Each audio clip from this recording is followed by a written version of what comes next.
Hello, this is Hannah, and this is video homework 3. So first we are given a vector field xi plus yj, and we're asked to consider it. Then we're given information about it.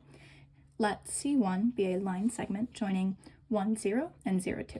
So from here, you can see C1 is right here, from 1 on the x-axis to 2 on the y-axis. Then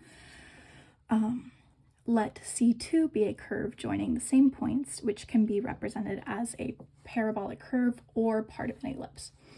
So this one is C2. And there are actually two ways to represent that, as indicated by the fact that there's an or in the sentence, and we will actually look at both of those options to represent our line segment. So got some real fun stuff today. All right, so number 1 is asking to compute the line integral over C1. First, we need an equation to represent this. This is linear, so it's going to be much easier. The y-intercept is 2, and then it's a slope of -2. So we set y equal to t, so we can parameterize,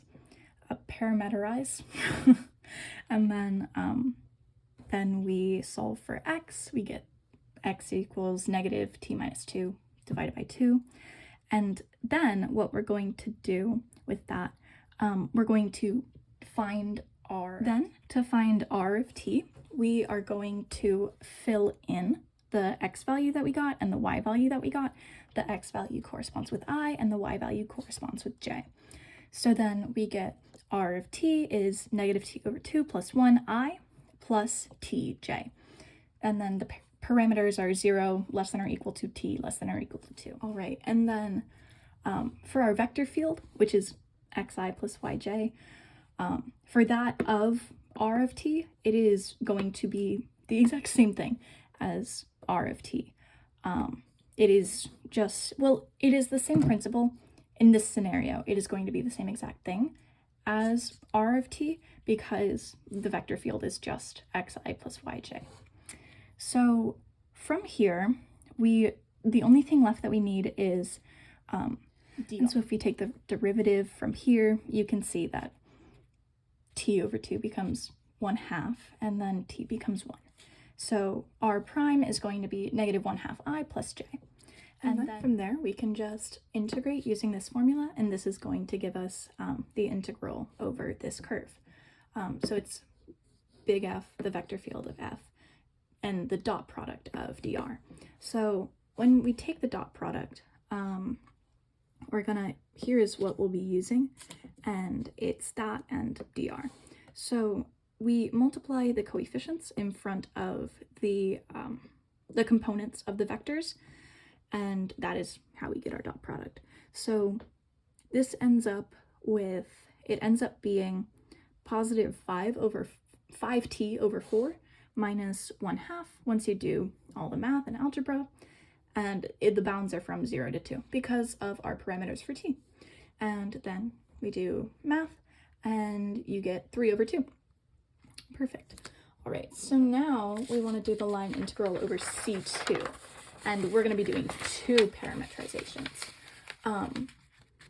So we're starting off with the parabola, and so we're going to write the equation for what the parabola would be. Now, we can see that the y-intercept is +2, and this is rapidly decreasing. So the equation that works for the parabola values is -2x squared plus 2. So then if we substitute x for t to parameterize, we get y equals 2 minus 2t squared, and then r of t is going to be ti plus 2 minus 2t squared j. And our bounds are going to be 0 less than equal to t less than equal to 1. And the different bounds are because this region is just 1 unit, and this region is 2 units. In the y direction, it's 2 units. In the x direction, it's 1. And then r of t is ti plus 2 minus 2t squared j, and r prime of t is going to be I minus 4tj. And then big F is going to be ti plus 2 minus 2t squared j, and then this should be f of r. My mistake. So then now that we have big F and dr, we can just go ahead and plug it in, and we get this. I brought the negative sign out to the front because there was just a lot of negatives, and from here it's a pretty simple integration. So from there it's just algebra, we add all of these up, and we get 3/2.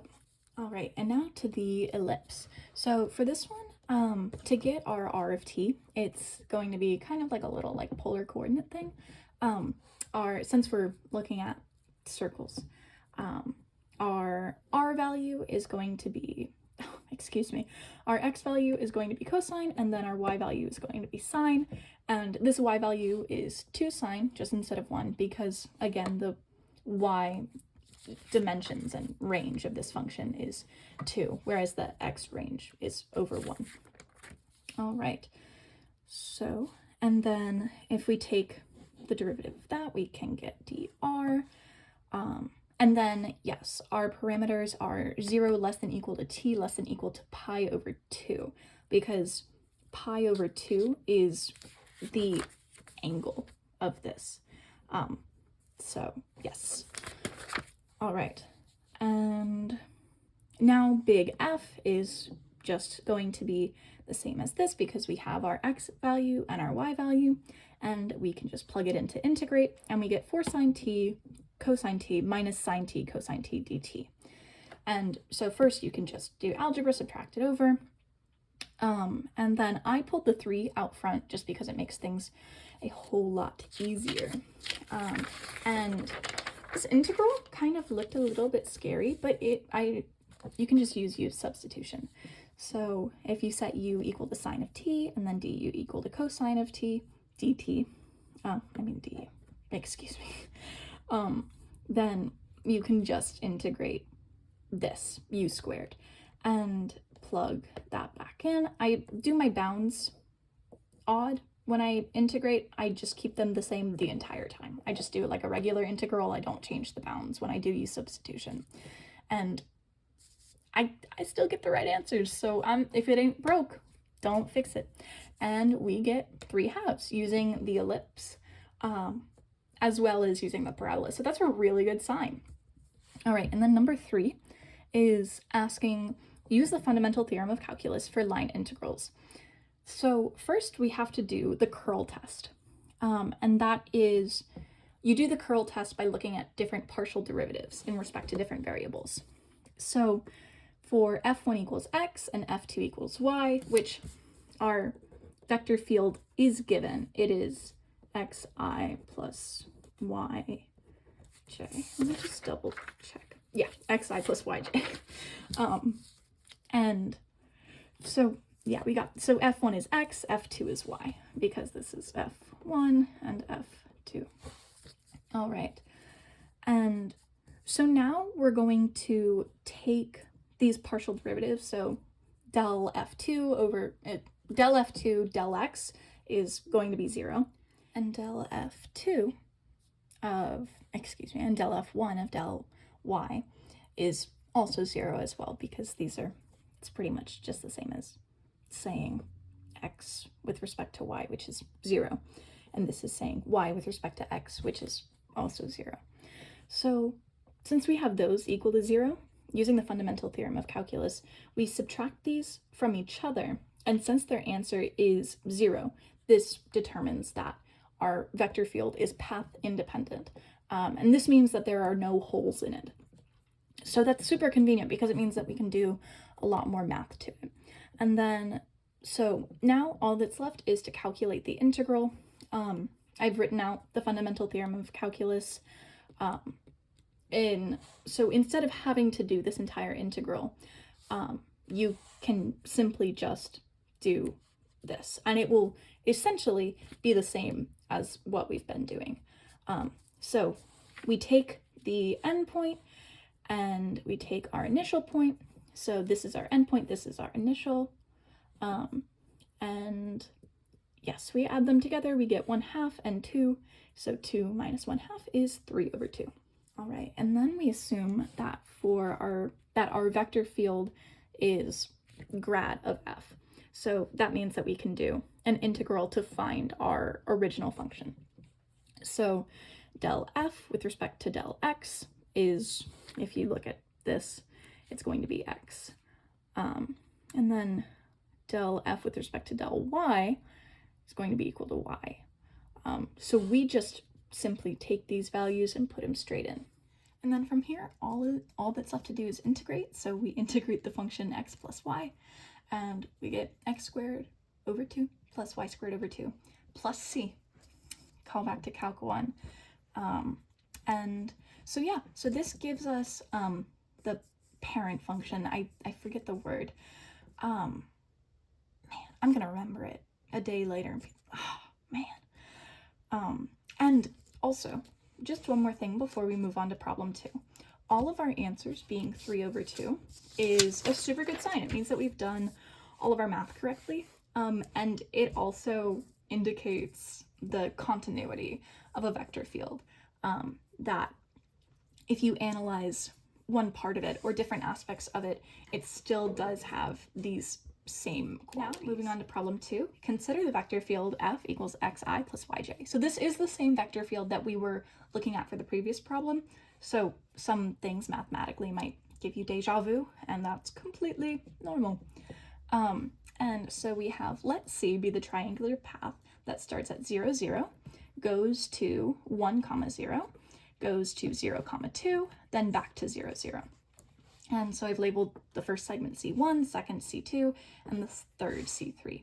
And I've also indicated their directions. All right, so now we're asked to compute line integrals over each segment. So I'll start with C1, and it's going to be very familiar. It's going to be the exact same process that we used before. So you want to find r of t, and this is going to be ti because it moves in the I direction, for 0 less than equal to t less than equal to 1. And there's no j motion, so we can't express, it would be 0j. So then r prime of t is going to be just I, and then f of r of t is going to be ti as well. And so from here we can plug these into our integral, and we're just integrating t. So you get t squared over 2, and then you plug in the bounds that were given. Oh, I didn't even read off the bounds. So r of t is ti for 0 less than equal to t less than equal to 1. And the same explanation for r of t itself is the reason why those bounds were chosen, because it is from x equals 0 to x equals 1. And so our result of the integral is 1/2. All right, and then for C2, our equation is much more straightforward. It looks very familiar. It is the same equation that we've used before. So for C2, y equals minus 2x plus 2. For y equals t, then t becomes minus 2x plus 2. X equals t minus 2 over 2. For 0 less than equal to t less than equal to 2. And r of t is going to be 1 minus t over 2i plus tj. And our vector field of r of t is going to be 1 minus t over 2i plus tj. And so this too doesn't apply to this r, it's part of the bounds for the integral. But r prime of t, we get negative 1/2 I plus j. All right, so now for our integral, after we plug everything in, it's going to be 5/4 t minus 1/2 dt. And we do the math and calculus, and we get 3 over. All right, our last line segment is C3. So r of t is going to be negative 2tj plus 2j. And this is really just the 1j value.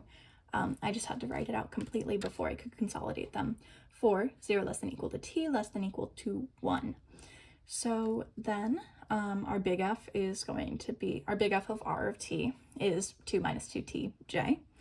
And then r prime of t is negative 2j.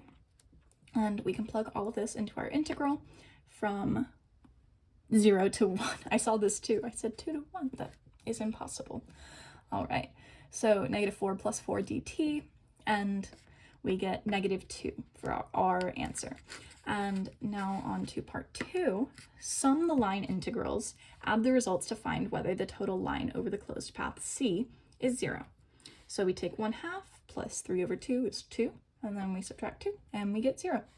Perfect. That's really epic, because that is exactly what we want. Just, this is what we'd expect from a vector field if we'd done our math correctly, and it just indicates that our field is truly path independent. All right, and then now we're asked to verify by using the fundamental theorem of calculus. So we set f1 equal to x, f2 equal to y from our equation, and we take the partial derivatives of those. Del f1 with respect to del x is going to be 0, and del f2 with respect to x, del x is also going to be 0.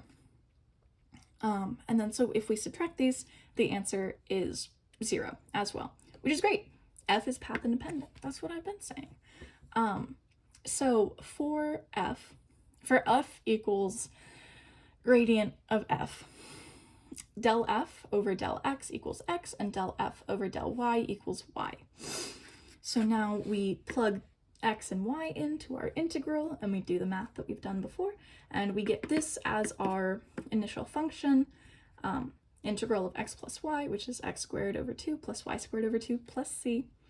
And then there's just, this is just written out more clearly to show, oh, excuse me, that's not what this is at all. This is the fundamental theorem of calculus, and it says that the end point minus the initial point is going to give the integral over this area, and this answer is ultimately 0 because f of 0, 0 and f of 0, 0 are the same value, and both of them are actually 0. And it's another thing that is expected when what we're analyzing has the same starting and ending point, that our answer will be 0.